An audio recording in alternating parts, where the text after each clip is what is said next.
জানেন না আমি কোথায় গিয়ে সম্মান জানাবো। আমার মুসলিমদেরকে প্রাধান্য দিইনি। তো আজকে এই যে লিস্টটা দেখছেন, নামের লিস্টটা, এখানে কিন্তু 12 জন আপনাদের মুসলিম ভাই বোনেদেরকেই বলতে দেওয়ার সুযোগ করে দেওয়া হয়েছে। শুনুন, আঙুল তুলে কথা বলবেন না, শুনুন, এটাই হচ্ছে পশ্চিমবঙ্গ বর্তমানের সরকার। পশ্চিমবঙ্গের বর্তমানের সরকার, পশ্চিমবঙ্গের বর্তমানের সরকার হিন্দু মুসলিম করে না, তাই বারবার সবকা সাথ, সবকা বিকাশ, সবকা বিশ্বাসের কথা বলেন এই সরকার। পশ্চিমবঙ্গ সরকার, বিগত দিনের যে পশ্চিমবঙ্গ সরকার ছিল, মাননীয় মুখ্যমন্ত্রী শুনুন, আপনাদেরকে দুধের গাই বলতো এবং বলতো যে যে গরু দুধ দেয় তাদের কিন্তু লাঠি খাওয়া প্রয়োজন। আপনাদেরকে বারবার ব্যবহার করেছে আপনাদের সরকার, আপনাদের সরকার আপনাদেরকে বারবার ব্যবহার করেছে। এটা আপনি নিজে মুখে বলেছেন যে বারবার আপনাদেরকে ব্যবহার করা হয়েছে।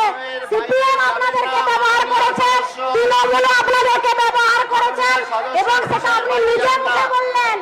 আপনি নিজে মুখে বলেছেন, হ্যাঁ আপনি নিজে মুখে বলেছেন যে আপনাদেরকে ভুল বুঝিয়ে বারবার আপনাদের ভোট ব্যাংক নিয়ে আপনাদের উপর ছল চাতুরি করেছে, আপনি নিজে বলেছেন।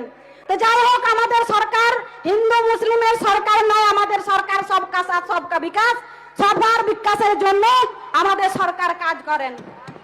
আপনি হয়তো জানেন যে এনডিএ সরকার এপিজে আব্দুল কালাম আজাদকে কিন্তু রাষ্ট্রপতি করেছিলেন।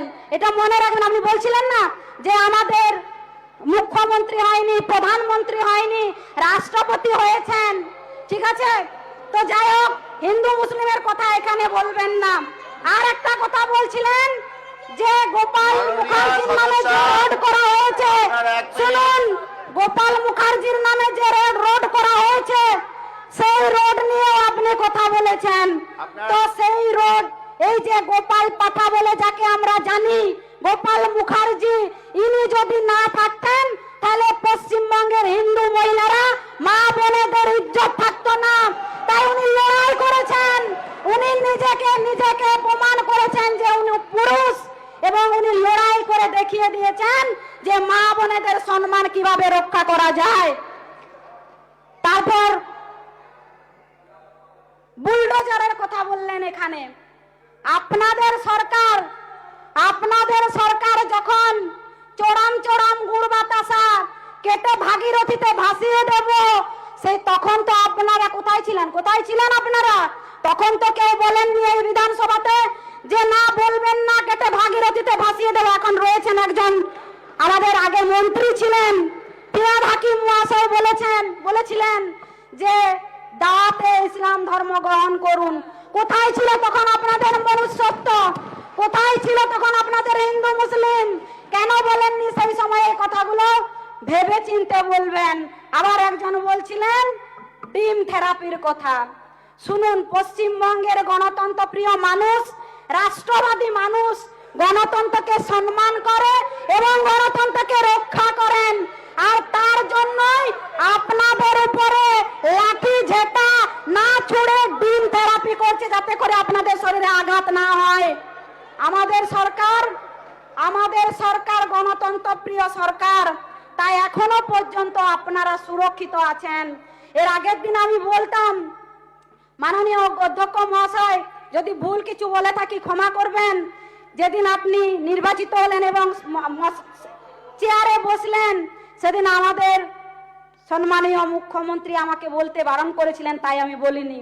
আজকে বলছি, এই যে আমাদের মা অভয়ার মাকে দেখছেন না, ইনি বসে আছেন, এমনি বসে নেই চুপ করে, কারণ উনি গণতন্ত্র প্রিয় মানুষ।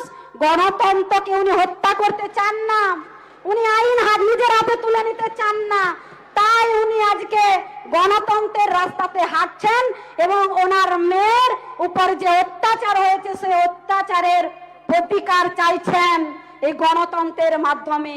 উনি যদি ইচ্ছে করতেন না, আপনাদের উপর চড়াও হতে পারতেন, আপনাদের উপর প্রতিশোধ নিতে পারতেন, কিন্তু উনি নেননি।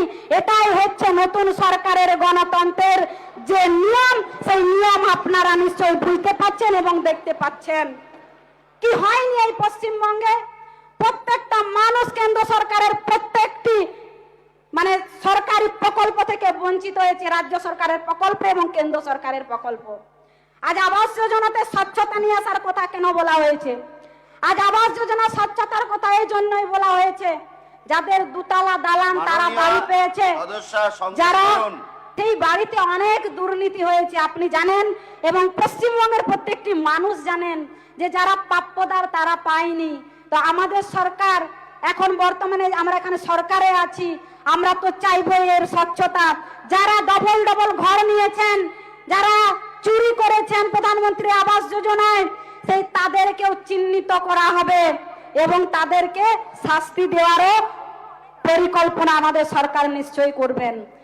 কিছুক্ষণ আগে একজন বলছিলেন যে তাদেরকে জেলে ঢোকানো হোক, অনেকে যারা আছে চুরির সঙ্গে যুক্ত আছে তাদেরকে জেলে ঢোকানো হোক। তো সবাইকে যদি জেলে ঢোকাতে হয় বেছে বেছে চোরদেরকে চিহ্নিত করে, তাহলে মনে হয় পশ্চিমবঙ্গে মাননীয় অধ্যক্ষ মহাশয় আরো নতুন করে জেল তৈরি করতে হবে, এত চোর আছে এই পশ্চিমবঙ্গে। তাই আর বেশি বাড়াবো না, আপনি অনেকক্ষণ ধরে বলছেন, সময় পেরিয়ে যাচ্ছে। আর আমি বলছি যে আমাদের সরকার রাজ্যপালের যে ভাষণ, সেই ভাষণের পরিপ্রেক্ষিতে অনেক বাজেটের মাধ্যমে আছে এবং আমাদের সরকার সেগুলো সুপরিকল্পিতভাবে মাননীয় সদস্য